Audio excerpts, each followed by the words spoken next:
Halo semuanya, balik lagi di channel Mr. Chibi 25. Nah, apa kabarnya teman-teman? Di video kali ini saya akan membahas kembali manga ataupun anime Senseiya. Untuk video kali ini saya akan kembali membahas manga Senseiya Zeus Chapter bab 16 sekaligus bab terakhir. Nah, kalau begitu kita mulai saja pembahasannya. Seiya akhirnya sampai di pintu masuk kuil Hera. Di sana ia disambut oleh Prometheus. Ia memuji Seiya karena bisa tiba di sini. Prometheus bertanya, apakah kau satu-satunya yang tersisa Pegasus Seiya? Baru saja Athena memasuki kuil Hera, pintu masuk sebelum kuil Zeus, tempat tinggal Zeus di puncak suci Olympus.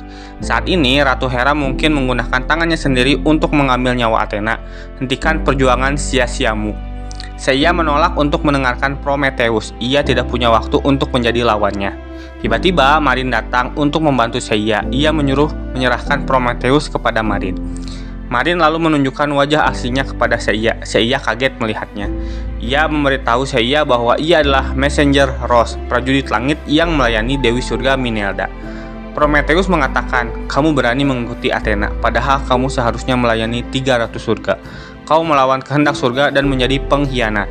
Marin menyuruh Seiya untuk segera bergegas, ia yang akan menghadapi Prometheus. Prometheus kembali bertanya, mengapa Marin berkhianat? Bahkan jika Marin dikirim sebagai Sen, mengapa ia mendukung bumi yang akan dihancurkan? Dan juga malah membantu perlawanan Sen Athena. Pengkhianatan Marin tidak terprediksi dari ramalannya. Marin mengatakan, saat ini ia adalah salah satu dari Sen Athena yang berjuang untuk bumi dengan sepenuh hati. Jika Prometheus seorang bawahan Zeus, ia harus menemukan jawaban dengan kekuatannya sendiri. Prometheus menerima tantangan Marin. Ia akan menghancurkan masa depan para Sen dengan tangannya sendiri. Seiya akhirnya sampai di hadapan Athena. Hera memuji kedatangan Seiya meskipun ia sendirian. Untuk seorang Sen yang bisa sampai di area paling tengah Olympus, ia lalu menanyakan nama Seiya. Namun Athena berkata, Seiya dilarang membantunya melawan Hera karena ini pertarungan Athena sebagai seorang dewi. Selain itu, ada alasan lain yang ia harus selesaikan dengan Hera. Setelah beberapa ribu tahun merasakan kosmo Hera, akhirnya Athena yakin wujud sebenarnya dari kosmo kegelapan yang tersembunyi di balik bayangan musuh yang melawan Athena sampai sekarang itu adalah perbuatan Hera, ratu yang mengatur semua hal di alam dan juga yang berperan sebagai tangan kanan Zeus. Penanaman hati jahat pada Gemini Saga yang membuatnya memberontak dan mencoba menyerang Athena saat ia masih bayi dan memikat Kanon untuk membangkitkan Raja Laut Poseidon untuk memicu perang suci melawan Athena, dan Hera juga yang mengirim Hypnos dan Thanatos yang seharusnya menjadi dewa surga malah menjadi bawahan Hades untuk mempercepat pecahnya perang suci, membuat bumi, laut, dunia bawah agar saling berperang satu sama lain. Dengan demikian membuat Athena, Poseidon, dan Hades melemah. Dan itu semua adalah rencana untuk membuat Athena tidak dapat menghadapi Zeus. Padahal semua dewi mengetahui rencana era Neogenesis sudah dekat. Dan yang terpenting, Hera ingin Athena mati. Hera lalu membenarkan perkataan Athena. Akhirnya Athena menyadari meskipun tidak semuanya benar, karena keputusan menghancurkan bumi adalah kehendak Zeus sendiri.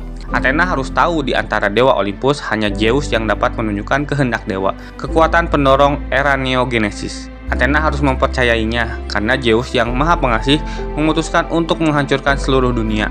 Hera tidak pernah mengira ayah Athena akan sekejam ini, tapi itu adalah fakta. Dengan kata lain, kalian semua ditinggalkan oleh Zeus.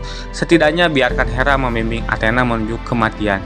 Kemudian Hera mencoba menyerang Athena. Namun sayangnya berhasil dihalau karena Athena mengeluarkan kamuinya. Athena memberitahu Hera bahwa kamuinya telah diberkahi oleh saudaranya Abel, sehingga dengan mudah dapat menangkis dengan sempurna serangan kosmo yang Hera lepaskan. Sekarang, setelah Hera mendapat serangan balik oleh seluruh kekuatannya sendiri, untuk beberapa saat Hera tidak bisa bergerak, sehingga Athena bisa pergi menuju tempat ayahnya, Zeus. Hera ternyata salah perhitungan. Jika Athena tidak memiliki kamui, ia pasti akan membunuh Athena. Athena lalu mengajak Seiya bertemu dengan Zeus. Prometheus kaget dengan kekuatan Marin. Ia bertanya-tanya apa sumber kosmo di dalam tubuh Marin. Marin menjelaskan wahyu para dewa yang hilang ditulis di bab terakhir, dunia cahaya abadi. Berasal dari tanah suci yang tertinggi, legenda prajurit emas yang telah melampaui para dewa. Pertempuran besar yang akan segera datang yang akan mempertaruhkan takdir para dewa. Yang bisa mengakhiri pertempuran bukanlah para dewa dan juga bukan manusia, tapi mereka yang telah melampaui itu, para prajurit emas. Mereka adalah sang legenda. Kemudian Prometheus pun ambruk dan kalah. Artemis meminta maaf kepada Zeus karena sepertinya Athena dan satu sennya telah berhasil menginvasi surga. Artemis akan menghadapi Athena, namun Zeus melarangnya dan menyuruh Artemis membiarkan Athena dan sennya masuk. Zeus telah menunggu saat ini datang. Ia menyambut kedatangan Athena dan Seia di kuil Zeus. Sudah beberapa ribu tahun berlalu, Zeus telah menunggu saat ini untuk menghadapi Athena lagi. Di bumi, dunia saat ini sedang dibersihkan oleh para dewa. Dunia lama akan dihapus dan diciptakan kembali sebagai dunia baru yang sempurna. Dunia baru atas kehendak Bapa para dewa Zeus. Sudah 6 hari sejak aktivasi era Neogenesis. Legenda baru datang ke alam semesta sekarang. Pada hari terakhir, hanya tinggal beberapa jam, seluruh dunia tidak dapat menghindari kehancuran total. Pergolakan yang belum pernah terjadi sebelumnya. Manusia tidak bisa berbuat apa-apa. Yang tersisa hanyalah pertarungan melawan ancaman para dewa. Di neraka, seluruh dunia bawah runtuh. Aiokos mengajak Pandora untuk pergi ke Elysium karena di sana kehancurannya lebih kecil. Pandora menyuruh Aiokos diam karena setelah era Neogenesis selesai, seluruh dunia kecuali surga ditakdirkan untuk dihancurkan bersama-sama. Tinggal beberapa jam tersisa di hari ke-7 terakhir ini. Kemanapun berlari, itu sama saja. Saat ini di surga, Athena dan para sen sedang melakukan perlawanan terakhir mereka melawan para dewa. Hades yang lainnya juga telah membantu mereka. Sekarang kita harus mempercayakan nasib seluruh dunia ke tangan mereka. Bagi Pandora di dunia bawah, yang bisa ia lakukan hanyalah berdoa untuk kemenangan mereka. Di Sanctuary, simbol perdamaian di dunia, kuil Athena telah runtuh. Menurut Saina, bagi manusia berharap untuk menang melawan Dewa Agung Zeus, pencipta dunia dan semua makhluk hidup di dalamnya, apakah itu hanya sebuah mimpi? Dalam pertempuran di surga, Seia dan yang lainnya, bahkan Athena terluka. Apakah manusia harus menerima takdir kehancuran dengan patuh? Kembali ke kuil Zeus, Seia kini berhadapan dengan Zeus, sang dewa Olympus tertinggi yang mengatur 12 dewa, sang dewa absolut. Seia merasakan kosmo yang sangat besar dan meluap-luap, bahkan Athena pun tidak memiliki tingkat kekuatan seperti ini. Tapi Seia tidak mungkin ragu, ia harus mengalahkan dewa yang membuat era Neogenesis. Jika Zeus tidak dikalahkan, bumi dan manusia tidak mempunyai hari esok. Kosmo Seia yang telah ia kembangkan sampai ke tingkat ini, ia akan menggunakannya semuanya untuk mengalahkan Zeus. Seia maju lalu menyerang Zeus. Mereka bertiga masuk ke dimensi lain. Kemudian terlihat benturan cahaya di kuil Zeus yang terlihat ke seluruh surga. Hera kaget melihat sinar tersebut. Ia menduga Athena dan Seia cukup bodoh untuk menyentuh Zeus. Menurut Artemis, tidak. Athena dan Seia mungkin telah melompat ke medan perang di dimensi yang tidak diketahui, melampaui ruang dan waktu yang para dewa tidak sadari. Menurut Hera, bagaimana pertarungan tersebut akan berlangsung. Namun Artemis menegaskan bahwa kali ini pertempuran tersebut bukan urusan mereka, tetapi ditentukan oleh 3 orang yang telah melakukan perjalanan ke dunia yang tidak diketahui. Menurut Hera, bagaimana pertarungan tersebut akan berlangsung. Namun Artemis menegaskan bahwa kali ini pertempuran tersebut bukan urusan mereka, tetapi ditentukan oleh 3 orang yang telah melakukan perjalanan ke dunia yang tidak diketahui. Hera kaget karena Zeus menghilang dari surga. Dampak dari pertarungan tersebut, era Neogenesis telah dihentikan. Di tempat Hyuga, Minelda berusaha membangunkan Hyuga. Suara yang Hyuga dengar seperti suara ibunya. Kosmo Minelda penuh dengan kebaikan. Hyuga terbangun. Ia memperkenalkan diri sebagai salah satu dari 3 ratu yang melayani Zeus. Dewi yang mengatur cinta dan harmoni, Minelda. Minelda memberitahu bahwa Zeus yang memegang takdir semua telah menghilang dari surga. Athena dan Seia yang bertarung dengan Zeus ikut terbawa ke dunia hiper yang tidak diketahui. Dengan hilangnya Zeus, sekarang dunia terselamatkan dari kehancuran total. Pertempuran yang terjadi di surga telah berakhir.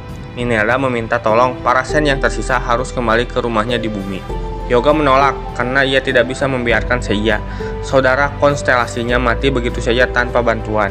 Minelda memberitahu Zeus dan yang lainnya telah pergi ke ruang waktu yang tidak diketahui. Hyuga tidak bisa masuk dan bahkan para dewa juga tidak bisa masuk, kecuali bagi mereka yang dipilih oleh kehendak surga, sehingga tidak boleh ada orang lain yang ikut campur. Para dewa hanya bisa kembali ke kehidupan masing-masing dan menunggu, menyerahkannya kepada 3 orang itu untuk menentukan semua nasib. Minelda lalu mempersilahkan Hyuga untuk kembali. Anak-anak pemberani dari para bintang, kembalilah ke Ibu Pertiwi yang membesarkanmu dan kepada mereka yang paling mencintaimu. Minelda meminta agar Hyuga dan Shun tidak melupakan cinta para dewa, bukan hanya kebaikan saja atau yang bisa dipahami manusia, dan musuh yang benar-benar mengerikan mungkin saja tersembunyi jauh di dalam diri manusia. Jadi untuk melawan kejahatan itu, manusia harus membangkitkan keberanian, cinta, dan keadilan yang sejati. Untuk itu kalian semua telah melalui ujian yang berat, itu pun merupakan bentuk kasih sayang dari dewa. Selanjutnya, ketika kita semua telah mengatasinya, ketika dewa dan manusia dapat saling bergandengan tangan, maka utopia yang sebenarnya dapat terwujud. Tiba-tiba terdengar suara ke seluruh penjuru dunia. Untuk semua kehidupan yang saya besarkan, buka hatimu dan dengarkan baik-baik. Nama saya Zeus, dewa yang mengatur semua asal-muasal di dunia. Anak laki-laki pemberani yang berkumpul bersama putriku Athena telah bertarung dengan para dewa, memamerkan kosmo yang tak terbayangkan. Itu adalah keajaiban yang tercipta dan legenda sejak zaman kuno. Kini, akhir dari satu pertarungan untuk menentukan nasib seluruh dunia dan semua yang ada di dalamnya telah berakhir. Hasil pertarungan itu telah dipercayakan pada bahu mereka untuk ditanggung. Baik atau buruk, fajar era baru telah tiba di mana semua makhluk hidup sekarang telah melampaui kekuasaan para dewa. Tapi itu tidak berarti ini adalah akhirnya. Sebaliknya, sejak saat di mana kekuasaan dewa telah dicabut dan penilaian serta pelindungan mereka telah hilang, hasil dari itu ada di tangan manusia sendiri yang menentukan masa depan. Meraih secerca harapan atau akankah ada membuka gerbang ke dunia iblis yang keji. Kalaupun harus selalu bertanya pada diri sendiri, baik atau buruk apa yang telah ada dilakukan untuk menentukan hasil akhir itu. Namun demikian Anda harus berhati-hati. Kejahatan di dalam dirimu telah membangkitkan sifat paling jahat. Pahlawan Olympus yang jauh ini akan melakukan perjalanan dunia yang jauh tidak dikenal untuk menghadapi perang suci hyper hebat. Karena itu kenangan yang tercatat dalam wahyu kuno yang hilang, perang suci wahyu yang akan datang yang akan mempertaruhkan takdir alam semesta. Orang yang dapat menghentikan pertempuran bukanlah dewa dan juga bukan manusia. Para prajurit negara emas turun dari tanah suci yang terang, tertinggi, dan mereka adalah legenda. Kemudian akhirnya bumi pun dapat diselamatkan. Nah, itulah untuk video kali ini. Terima kasih telah menonton. Jangan lupa like, komen, dan share.